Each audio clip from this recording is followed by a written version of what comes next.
Shalom sahabat yang dikasihi Tuhan Yesus, puji Tuhan kita bertemu kembali dalam kasih-Nya. Ya, setelah tadi siang saya mereaksi sebuah video dari Ustadz Tarigan atau Ahmad Tarigan yang menantang Edis TV debat secara offline, sahabat. Nah, setelah saya upload video itu saya penasaran, siapa sih Ustadz Ahmad Tarigan? Karena selama saya main YouTube, sahabat ya, sebagai konten kreator saya kurang mengenal beliau gitu ya, kurang mengenal tentang siapa dirinya. Saya cari-carilah video tentang dia, sahabat ya.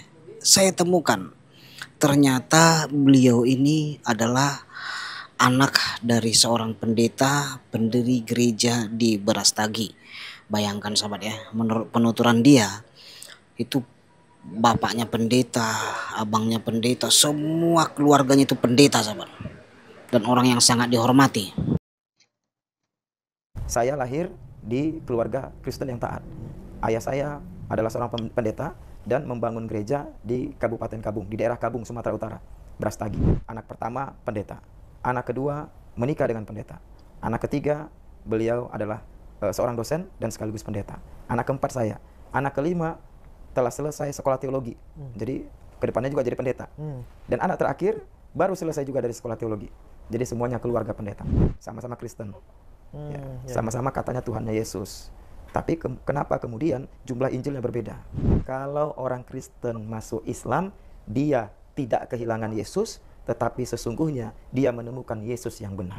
Kristen, kalau hari ini engkau mau keluar dari agama ini, maka daripada saya malu kepada orang tua kandungmu, sekarang kita selesaikan secara jantan. Saya yang mati atau kamu yang mati? Nah, video ini saya temukan di channel ini, sahabat ya.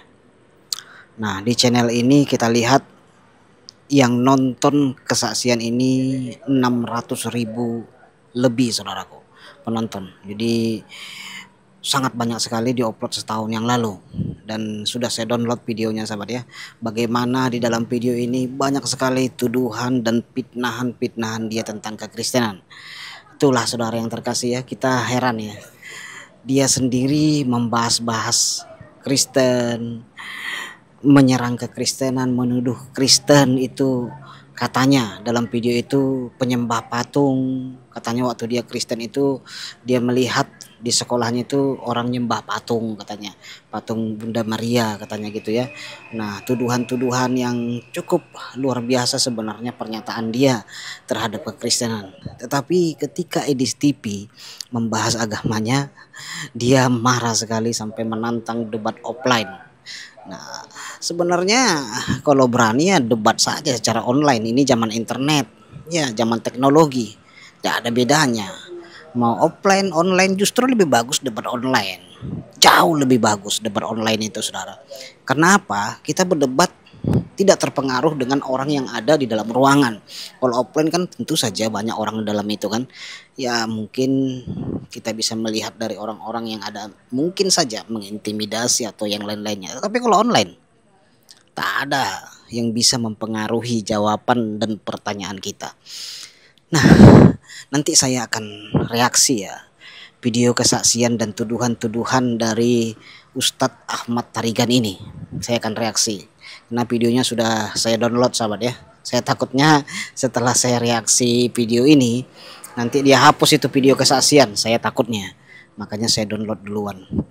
Nah, sebelum saya reaksi, saya ceritakan kenapa dia mualaf gitu ya. Nah, ternyata dulu namanya itu Christian, sahabat. Christian, dan menurut cerita dia ini sudah dinazarkan menjadi seorang pendeta. Ya, dinazarkan jadi pendeta, lalu dia ini ya sering katanya mendengar dari orang-orang Kristen bahwa Islam itu teroris gitu ya. Dia sering dengar begitu. Dan suatu saat dia ketemu dengan seorang ustadz juga, saudaraku. Dan ustadz ini ketemu dengan dia itu membahas-bahas Kristen, sahabat. Cobalah saudara pikirkan ya. Ustadz yang dia temui itu ustadz yang membahas-bahas Kristen sehingga dia jadi mualaf. Nah, kalau benarlah dia ini orang yang toleransi ya, seharusnya dari dulu dia ngomong, Pak Ustadz, kenapa Anda bahas-bahas agama lain? Bahas dong tentang Al-Quran, bahas dong tentang hadis, kan gitu kan. Tetapi menurut kesaksian dia, disitulah dia terpesona.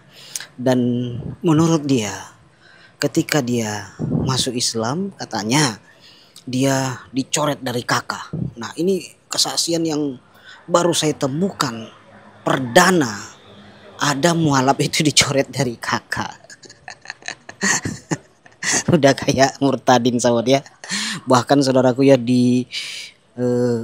ancam pakai senjata tajam katanya ya. Kalau engkau tidak mati, tidak masuk Kristen, engkau akan habis nyawamu. Ayo kita beradu senjata tajam katanya. Lalu dia kabur menurut cerita dia. Wih, ini Kristen apa ini, saya pikir udah kayak Kristen bu, apalah, habisilah nyawa sesamamu. Ini ajaran apa? Tidak ada ajaran Kristen begitu ya. Kalau orang mualaf dihabisi nyawa. Orang saya pelayanan saudaraku ke pedalaman-pedalaman, saya melihat ya, di pedalaman itu orang mualaf tinggal di situ, tidak ada kena usir sahabat. Contoh kayak dia ini orang Karo. Kalau jujur sahabat ya, dia berkata ketika dia mualaf, dia tidak akan pernah diusir dari tanah Karo sana. Nggak pernah sahabat. Berbeda dengan murtadin. Iya, lihat itu murtadin Aceh. Kalau sudah murtad dari Aceh tak boleh pulang kampung sahabat. Banyak tuh ancaman-ancaman, tak boleh pulang kampung, halal darahmu. Ada juga murtadin dari Minang ya, dan beberapa murtadin lain. Nah, coba tanya Ahmad Tarigan ini, kalau benaran dia berkata jujur, pasti dia pulang ke Brastagi pun santai aja. Tidak ada dikatakan, oh kalau sudah keluar dari Kristen berarti keluar dari suku Karo. Tak ada begitu. Suku Toba juga tidak begitu ya, Papua juga tidak ada begitu. Tapi katanya dia diancam dengan senjata gitu ya, senjata tajam. Nah, dia akhirnya saudaraku perjuangkan agama Islamnya meskipun penderitaannya begitu berat. Wah, tuduhan dia ini apa? Iya, bisa dia buktikan sahabat ya, bisa dia buktikan betapa ngeri dan sadisnya keluarga Kristen dari Ahmad Tarigan yang dulunya bernama Christian Tarigan ini. Apa iya sebegitunya orang Kristen? Saya nggak pernah temukan tuh. Iya, nggak pernah. Orang di Mentawai sana orang sudah mualaf tetap tinggal di situ kok. Malah dia sebar-sebarkan agama Islamnya di Mentawai situ. Tak ada diusir, tak ada dipersekusi. Iya, saya di Pulau Mentawai itu berapa lama di pedalaman itu. Di daerah-daerah lain juga begitu. Ada persekusi. Tanah Batak juga begitu. Saya kan orang Batak sahabat. Ada. Udah keluar dari Kristen, keluar dari suku Batak, tak boleh pulang kampung, terus dihadang di bandara, dihadang di terminal, diusir gitu. Nggak ada. Iya. Angelina Sondak orang Manado. Tak ada pernyataan orang kalau keluar dari Kristen, keluar dari suku Manado, terus Angelina Sondak tak boleh pulang ke Manado, diusir. Tak ada. Terlalu berkelebihan Anda menyampaikan itu, Pak Ustadz. Iya, inilah yang saya katakannya. Sering saya sampaikan Matius 7. Nih, Matius 7 saudaraku. Simpel sekali kita melihat ajaran kebenaran itu. Matius 7 ini. Ini berkali-kali saya sampaikan. Saya sampaikan berulang-ulang kali. Karena ini pesan Tuhan Yesus sahabat. Iya. Ini pesan Tuhan Yesus. Apa pesan Tuhan Yesus di sini? Dikatakan dalam Matius 7 ayat 15 mulai ya. Hal pengajaran sesat. Waspadalah terhadap nabi-nabi palsu yang datang kepadamu dengan menyamar seperti domba, tetapi sesungguhnya mereka adalah serigala yang buas. Dari buahnya lah kamu akan mengenal mereka. Dapatkah orang memetik buah anggur dari semak duri atau buah ara dari rumput duri? Ini ayat ini tidak bisa diganggu gugat sahabat. Ini fix pernyataan Tuhan supaya kita tahu membedakan mana ajaran sesat, mana ajaran nabi palsu. Ini menurut Alkitab Matius 7.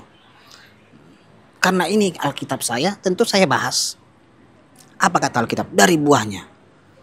Makanya orang saudaraku kalau kita lihat begitu keluar dari Kristen, dia akan berubah.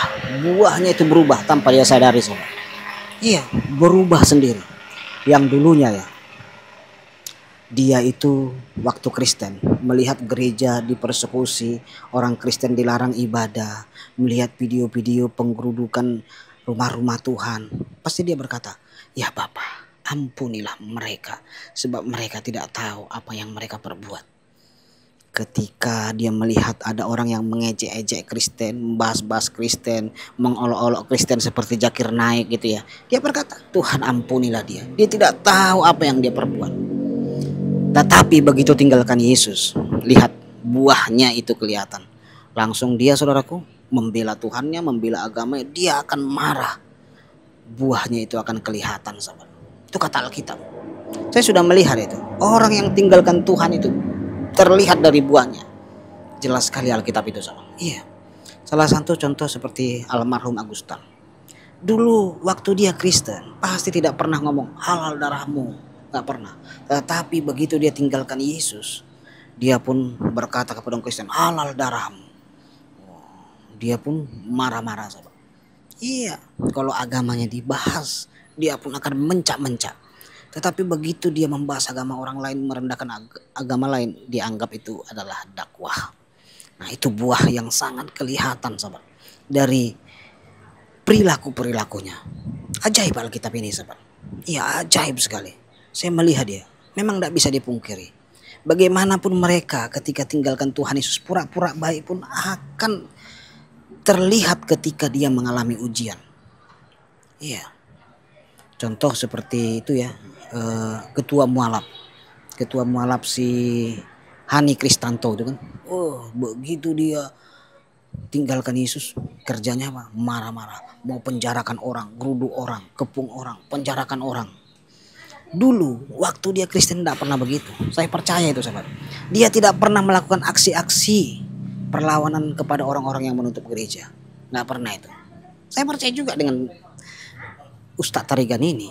Kalau benaran dia Kristen ya, tidak pernah dia bikin aksi-aksi. Oh, gimana kita ini lakukan perlawanan untuk membuat orang berhenti menutup gereja ini, melarang orang Kristen ibadah. Nggak pernah. Nggak pernah. Waktu dia lihat Zakir Naik pun saya percaya dulu tidak ada di jiwanya kepanasan, sahabat. Tapi sekarang lihat, setelah melihat Edis TV, wah, dia marah sekali, sahabat ya. Saudara lihat videonya ya. Saudara lihat videonya ini. Ini saya putar sekali lagi. Edis TV. Saya Ahmad Tarigan dari DNAP menantang Edis TV. Pujaan kalian itu debat offline. Ayo silahkan kita debat offline, jangan debat TikTok. Kalau debat TikTok itu namanya cari duit. Kita debat offline. Tidak perlu Edis TV debat dengan Ustadz Abdul Somad atau Ustadz besar lainnya. Tidak perlu, jangan. Edis nggak ada apa-apanya. Mereka hanya buang-buang waktu debat dengan Anda, Edis TV. Ayo debat dengan saya atau dengan pengurus DNAP lainnya. Silahkan atur waktunya. Nah, saudara lihat ya itu bagaimana dia menantang sekali Edis TV untuk berdebat offline. Padahal ini sudah zaman teknologi, sudah zaman internet, online juga bisa. Iya, online juga bisa. Banyak orang sukses berhasil itu melalui online kok. Ya ini udah zaman teknologi. Debat, untuk menghindari debat yang beresiko itu harus online. Iya. Karena apa ya? Banyak hal-hal yang kita waspadai. Contoh kalau debat offline, tentu saja menguras emosi, sahabat. Lawan ketika dibahas agamanya mungkin terpancing emosinya. Nah, untuk mengantisipasi itu ya debat online lah. Debat online itu sudah jauh lebih baik untuk mengantisipasi hal-hal yang tidak kita inginkan. Iya kan? Kalau offline siapa bisa jamin, sahabat? Ada yang bisa jamin? Tidak ada. Tidak mungkin Ahmad Tarigan ini menjamin Edis TV pulang dengan selamat 100%. Saya nggak percaya itu. Saya nggak percaya itu. Iya. Saya nggak percaya. Benaran. Jadi online sudah jauh lebih baik. Saling mempercayai. Yang Kristen tidak bisa menggeruduk lewat online, yang Islam juga tidak bisa menggeruduk lewat online, kan sama-sama. Karena namanya debat ini ya tentu saja menguras emosi seperti saya katakan tadi. Tapi ya menghindari itu, sekarang sudah ada teknologi hebat, yaitu apa? Internet. Kenapa Pak Ustadz? Silakan debat online. Bikin moderatornya. Di online juga bisa dibuat moderator seperti yang Pak Ustadz inginkan. Bikin moderator. bikin juga iklan kalau mau ada iklan dan lainnya bisa. Simple toh? Iya.